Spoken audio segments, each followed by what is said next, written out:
కార్తీక మాసము పూర్తయి మార్గశిర మాసంలోకి ఈ రోజున అడుగుపెట్టినాం.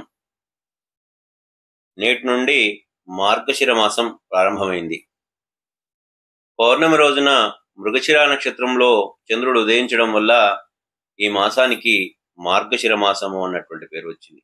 సాక్షాత్తు శ్రీకృష్ణ పరమాత్మే భగవద్గీతలో మాసానాం మార్గశీర్షోహం అని చెప్పడం జరిగింది.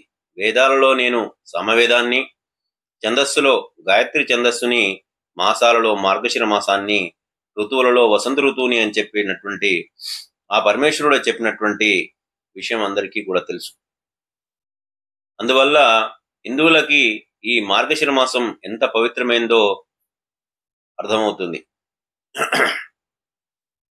మోక్ష గ్రంథమైనటువంటి భగవద్గీత అంటే మనిషి ఏ విధంగా బ్రతకాలి, ఏ విధంగా సమస్యను ఎదుర్కోవాలి, ఏ సమయంలో ఎలా ప్రవర్తించాలన్నటువంటి విషయాలన్నీ కూడా పూర్తిగా భగవంతుడే విశదీకరించినటువంటి ఈ భగవద్గీత అవతరించింది కూడా ఈ మాసంలోనే.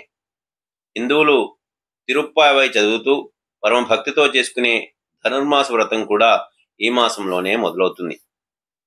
ఈ మాసంలో ముఖ్యంగా విష్ణు ప్రీతికరమైనటువంటిది ఏ చిన్న పుణ్యకార్యం చేసినా కూడా శుభ ఫలితాలను ఇస్తుంది. ఈ మాసాన్ని అంతా కూడా మోక్ష మాసమని, మోక్ష సాధనా మాసం అని చెప్పేసి అంటూ ఉంటారు. ఇక ఈ మార్గశిర మాసం దక్షిణాయనానికి చివరి భాగం, ఉత్తరాయణం ప్రారంభమయ్యే ముందు వస్తుంది కనుక దీన్ని మొత్తం సంవత్సరానికి బ్రాహ్మీ ముహూర్తం లాంటిది అని చెప్పేసి కూడా పెద్దలు చెప్తారు.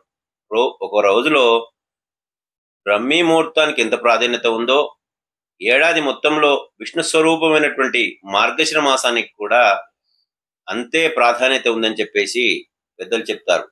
బ్రాహ్మీ ముహూర్తంలో చేసే పూజకు ఎంత విశిష్టత ఉందో అదేవిధంగా ఈ నెల రోజులు చేసే పూజకు అంత విశిష్టత ఉంది. ఈ మాసమంతా లక్ష్మీ నారాయణలిద్దరినీ కూడా పూజించినట్లయితే మీ ఆర్థిక సమస్యలన్నీ కూడా తీరుతాయి, ఆర్థికంగా పరిపుష్టి చెందుతారు. అయితే ఈ నెలలో అనేక పర్వదినాలు కూడా ఉన్నాయి. మార్గశిర శుద్ధ షష్ఠి సుబ్రహ్మణ్య స్వామి జన్మదినం. ఈరోజు శివపార్వతుల తనయుడైన సుబ్రహ్మణ్యుడు తారకాసుర సంహారం కోసం అవతరించినటువంటి దినం.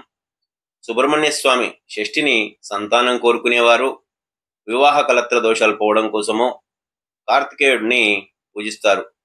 దేశంలోని పలు సుబ్రహ్మణ్య ఆలయాల్లో విశేషమైనటువంటి పూజలు, ఉత్సవాలు, నాగప్రతిష్టలు కూడా ఆ రోజున చేసుకోవడం జరుగుతుంది. సుసంతానం కలుగుతున్నటువంటి నమ్మకం. మార్గశిర శుద్ధ అష్టమి కాలభైరవుని జన్మదినం. దీనినే కాలభైరవాష్టమి అని చెప్పేసి కూడా అంటుంటారు. ఈ రోజున శివుడి అవతారం కాలభైరవుడు జన్మించినట్లు కాశీ క్షేత్రపాలకుడైన కాలభైరవుడు కాశీలో మరణించిన భక్తుల పాపపుణ్యాలు స్వయంగా లెక్కి చూస్తూ ఉంటాడని చెప్పేసి అంటూ ఉంటారు. కాలభైరవుడు నల్లకుక్క రూపంలో స్వామివారికి పూజించి గారెలు చేసినటువంటి వాటితో దండగుచ్చి ఆ కుక్కమూడలో వేసి మెడలో వేసి పూజ చేసినట్టు చేస్తే గనుక కాలభైరవుని ఆశీస్సులు ఉంటాయని చెప్పేసి పెద్దలు చెప్తారు. మార్గశిర శుద్ధ ఏకాదశి కురుక్షేత్రంలో శ్రీకృష్ణ పరమాత్ముడు అర్జునునికి గీత చెప్పినటువంటి రోజు. దానినే వైకుంఠ ఏకాదశి, మోక్షద ఏకాదశి, సౌఖ్యద ఏకాదశి అని చెప్పేసి కూడా అంటుంటారు. ఈ భగవద్గీతను నిత్యపారాయణం, నిత్య ఆచరణ గ్రంథమైనప్పటికీ కూడా ఆ రోజున శ్రీకృష్ణుని తలుచుకుని గీతాపారాయణ, గీతాధ్యయనం, అనుష్ఠానం చేసుకున్నట్లయితే శుభప్రదమైనటువంటి నమ్మకం. మార్గశిర శుద్ధ ద్వాదశి, మార్గశిర శుద్ధ ద్వాదశిని మత్స్య ద్వాదశి అని కూడా అంటారు. ఈ మహావిష్ణువు దశావతారాల్లో తొలి అవతారమైన మత్స్య అవతారంగా ఆ రోజు స్వామిని పూజిస్తారు. మార్గశిర శుద్ధ పౌర్ణమి శ్రీ దత్త జయంతి. దీనినే కోరల పౌర్ణమి, నరక పూర్ణిమ అని కూడా అంటుంటారు. ఈ రోజున అగ్ని పురాణం దానం చేసినట్లయితే చాలా మంచిది. సాక్షాత్ త్రిమూర్తులు విష్ణు అంశగా అనసూయ, అత్రి మహర్షులకు జన్మించినటువంటి దత్తాత్రేయుడు మౌనముద్రతోనే ఉపదేశం చేసినటువంటి గురువు. ప్రకృతిలోని 24 మంది గురువుల వద్ద విద్యను అభ్యసించి ఆత్మజ్ఞానాన్ని పొందిన గొప్ప మహనీయుడు. మార్గశిర మాసంలో ప్రతి గురువారం కూడా లక్ష్మీదేవిని పూజించినట్లయితే సకల ఐశ్వర్యాలు కలుగుతాయని చెప్పేసి నమ్మకం. లక్ష్మీదేవిని పూజించి ముత్తైదులకు భోజనం పెట్టి పసుపు, కుంకుమ, పువ్వులు, తాంబూలం మొదలగు వాటిని ఇచ్చి వారిని గౌరవించినట్లయితే మీ ఇంట లక్ష్మీదేవి కొలువై ఉంటుందని, ఇల్లంతా కూడా చక్కగా కలకల్లాడుతూ ఉంటుందని, ఆ లక్ష్మీదేవే కాకుండా లక్ష్మీనారాయణలు ఇద్దరి ఆశీస్సులు కూడా ఉంటాయని చెప్పేసి పెద్దలు చెప్తుంటారు. అంతేకాకుండా ఇదే నెలలో ధనుర్మాసం కూడా ప్రవేశిస్తుంది. ఇంగ్లీష్ కాలమానం ప్రకారం డిసెంబర్ 7వ తేదీన సుబ్రహ్మణ్య స్వామి జయంతి అవుతుంది. తర్వాత 11వ తేదీన గీతా జయంతి కూడా అవుతుంది. ఇదే నెలలో 28వ తేదీన శనివారం రోజున శని త్రయోదశి వస్తుంది. ఆ శని త్రయోదశి రోజున శనికి గనుక పూజలు చేసుకున్నట్లయితే శనిగ్రహ పీడ నివారణ కూడా జరుగుతుంది. 29వ తేదీన మాస శివరాత్రి వస్తుంది. ఆ రోజున పరమేశ్వరునికి కూడా పూజ చేసుకోవచ్చు.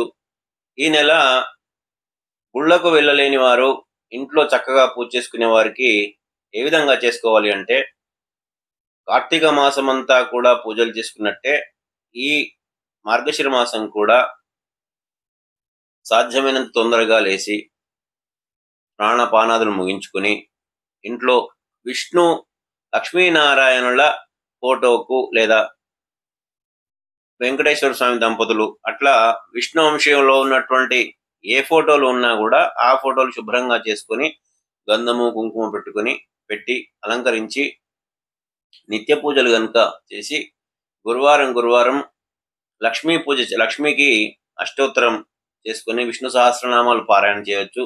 విష్ణువుకు సంబంధించిన అష్టోత్తరాలు రాకపోయినట్లయితే గోవిందనామాలైనా చెప్పుకోవచ్చు. ఏ విధంగానైనా కూడా విష్ణుమూర్తి అంశతో ఉన్నటువంటి ఏ దేవుని అష్టోత్తరాలను చెప్పుకోవచ్చు, లేదా లక్ష్మీదేవి అష్టోత్తరాలను చెప్పుకోవచ్చు. ఈ విధంగా చేసిన తర్వాత ఆ ధూపం చూపించి నీకు అయిన నైవేద్యం అంటే పొంగలి, పాయసం ఏది లేకపోతే ఇంత తెల్లన్నంలో పాలు పోసి చక్కెర వేసి కూడా చేయవచ్చు. అంతేకాకుండా అదే ఇది ఏదీ లేదు అని అంటే కనీసం బెల్లం ముక్కనైనా కూడా నైవేద్యం పెట్టి హారతిచ్చి మీరు కళ్ళకద్దుకున్నాక ఆ బెల్లం ముక్క నోట్లో వేసుకున్న తర్వాత మీ కుటుంబ సభ్యులందరికీ కూడా ఇవ్వవచ్చు. ఇది పద్ధతి. అయితే మార్గశిర మాసమైనా ఏ మాసమైనా మీరు ఉదయం స్నానం చేసిన తర్వాత కనుక వంట కనుక చేసినట్లయితే ఆ వంట చేసిన పదార్థాలను నైవేద్యంగా పెట్టినట్లయితే ఆ దైవశక్తి కూడా ఆ వంటలోకి వస్తుంది కనుక అప్పుడు మీ పిల్లలకు, మీ భర్తకు కనుక టిఫిన్ బాక్స్ కట్టించినా కూడా చాలా మంచిది అవుతుంది. ఈ విధంగా చేయడం ఉత్తమమైనటువంటి మార్గం. ఈ నెలంతా కూడా విష్ణువుకు సంబంధించినటువంటి అన్ని రకాల పూజలు చేసుకోవచ్చు.